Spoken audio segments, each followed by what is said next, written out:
Hi folks, this is all the fruit, and here I have Job's tears or Jupiter's tears, one of the most elusive grains in the world.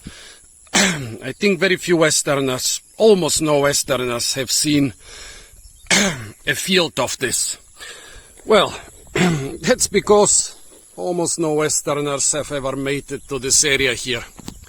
I'm in the heart of Borneo, in the giant jungle area in the center of Borneo, which until recently was only accessible by rivers, like for example the Coix river here behind me. Well, right now they are building a road, and the road building crew adopted me, so I've been living and traveling and eating and joking with them for days. And yeah, they know that I'm here for fruits, so half of our jokes are about haha, all the fruits are still unripe. Which is true, basically everything is unripe, so they are trying to get me stuff to cheer me up. And one of them got me this. And he was pretty surprised when I was really happy.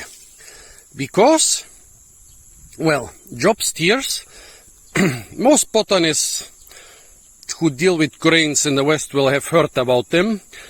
It's not too hard to find them as jewelry. There are basically two varieties of this grain. One with rock hard, really porcelain hard shells, which you can use as beads. They are ready-made beads. You just thread a thread through them and you can make a bracelet or a chain or whatever. And those can be found from time to time in Western botanic gardens, in gardens. I found them here in West Kalimantan, in, well, kind of a feral state near a garden in Pontianak, in the capital. But this guy, who is from the nearby village, told me that there is a huge field of those, and this is not the ornamental variety. The shell is still very hard, but not rock hard. I have no internet here. Oh, look, I managed to peel it. I have no internet here, so I have to recite everything from memory. But okay, this is the grain, kind of pick and plump. Let me try it first.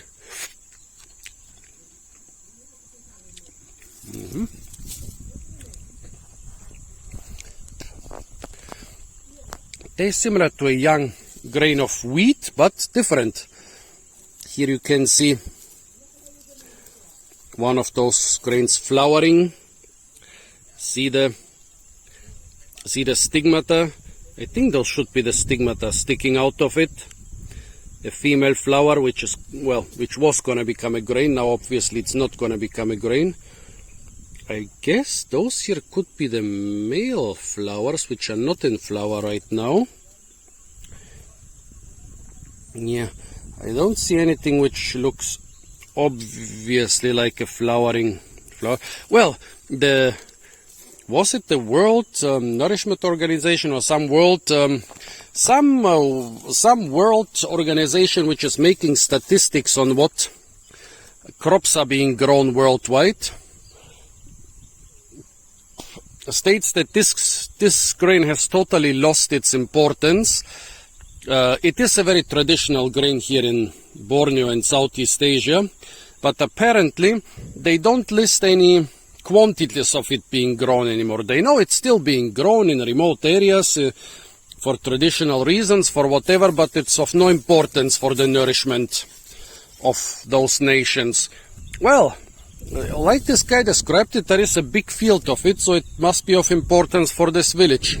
They probably have a lot more rice paddies, dry rice and maybe even wet rice, but having one big field means that this village still, to some extent, relies on this traditional corn. I have to ask them what they are making from them. The field seems to be 2 kilometers away from here, somewhere along the road. I don't know if I can persuade them to stop me there for another video. I also would like to know what they are making from it. Are they boiling it like rice? Are they making mush? Are they making cakes? Yeah, but yeah, since I've been in Kalimantan, no fruit season, so it's very hard to find new and interesting things, but I managed to find them from time to time. Like this is a very nice find. Coix lacryma-Jobi. Yeah, would be glad if I managed to find the field also and ask them and maybe taste something they produce from this grain.